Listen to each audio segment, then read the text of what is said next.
The World Bank has approved $750 million credit support for Nigeria's power sector, saying that the country loses about $28 billion annually to power shortages. Meanwhile, the Senate Investigation Committee on Power has reported that only 2 of the 6 power generation companies, GENCOs, in Nigeria are meeting targets. The 2 are Transcorp Power and Geregu Power. In a statement announcing the support, the World Bank said the loan, titled Power Sector Recovery Operation of $750 million, is to improve the reliability of electricity supply, achieve financial and fiscal sustainability, and enhance accountability in Nigeria's power sector. However, the bank stated, and I quote, about 47% of Nigerians do not have access to grid electricity, and those who do have access face regular power cuts. In addition, the economic cost of power shortages in Nigeria is estimated at around $28 billion, equivalent to 2% of its gross domestic product.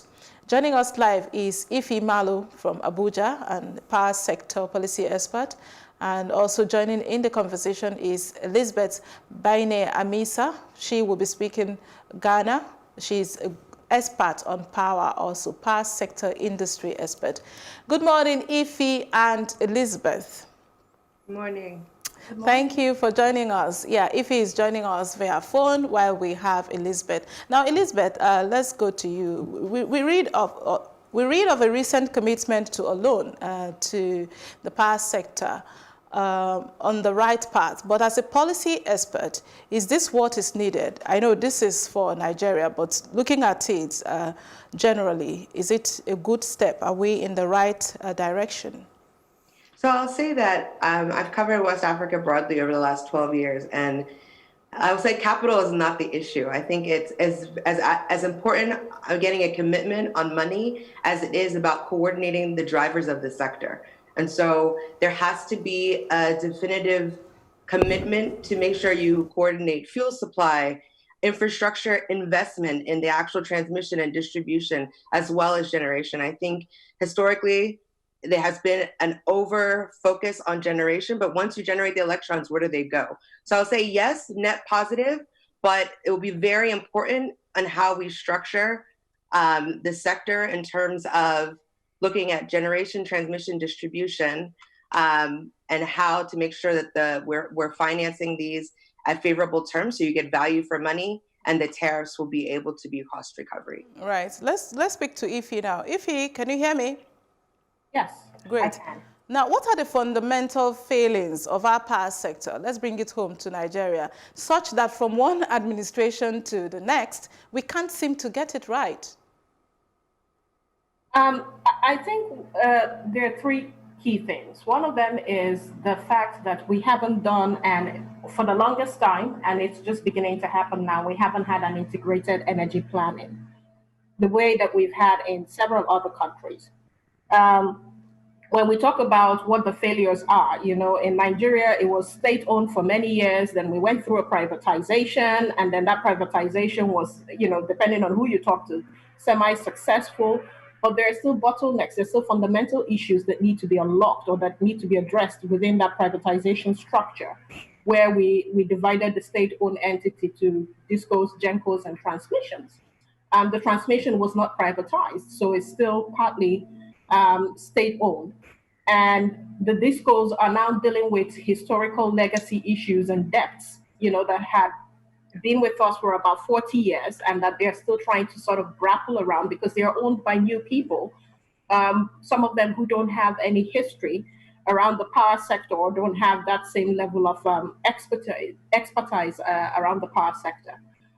So it's debt crippling, you know, like there's all this debt, you know, going from who's supposed to pay for what, that continues to cripple how, you know, capital is flowing through the system. There's a lack of cost-reflective tariff. We know that that's about to change, and so we're eager to see how that's going to sort of improve things. And I think the third thing is actually also, because I think it's important to say this, you know, there's low trust also. Nigerians for so many years have been told that they would get electricity by, you know, 1980, 1990, 2000. And they never did. So you find that electricity theft has become so pervasive in the way that people view electricity, they see it as a social service because they're paying for services or they're paying for things that they don't see. So it's a multifaceted issue, and it's going to take a bit of time to sort of unlock each step of the barrier. All right, let me go to Elizabeth. Elizabeth, for the most part, you cover, other African countries. Do you see the issues, some of these issues raised by Ife, as also being the same in other countries other than Nigeria? Oh, yes, definitely. And I can speak as a Ghanaian. I've worked extensively in Ghana. There's a general perception that Ghana has got it together. And we have had some good wins. We have prepaid meters in terms of enacting policy and trying to work on it. I think we've moved forward, but we have the same challenges. We have a non-cost reflective tariff. And because of that, our debt in the sector is growing. We tried to restructure that debt with the ESLA bond a few years ago, but it's still running. You see now we have a problem with the Sankofa gas field. These take or pay agreements where you still have to pay a capacity charge if the commodity is available, whether it's gas or electricity, is really drowning us. So the same tenets that plague Nigeria, we see in other places. And to that sense, I think traditional project finance as it's set up in its pure form might not actually work very well in the Africa setting. All right, let me also add to that. What has worked for Ghana so far? So I will say Ghana, we historically started with a hydro project, the Volta River of Florian Volta Lake, the creation of Volta Lake, Akosombo Dam. So we have a long amortized hydro asset that serves as baseload. And it was tied to industry. It was tied to an aluminum smelter. And so historically, we had a vertically integrated utility. ECG and Gridco were spun out of that. And so I think we have a good base for power generation. I think where we struggle is, we deregulated the market in the mid-2000s. We have enacted policy, but there is no set way that we're procuring supply. And so the supply and demand forecasts don't always sync up. And after the power crisis in 2012, we have actually over contracted power now. So we have oversupply, but there's still challenges on the fuel side, as well as a high generation tariff that is not reflected in the tariff that goes to the consumer. All right. Ife, you can hear Elizabeth saying that they have oversupply. What can we do now that we've gotten a loan? How best can this be applied to see that we get better results from what we've been experiencing in Nigeria as far as electricity is concerned? I think, and I have to echo what Elizabeth said, loans by themselves are not necessarily bad. Having more capital into the system is actually a good thing.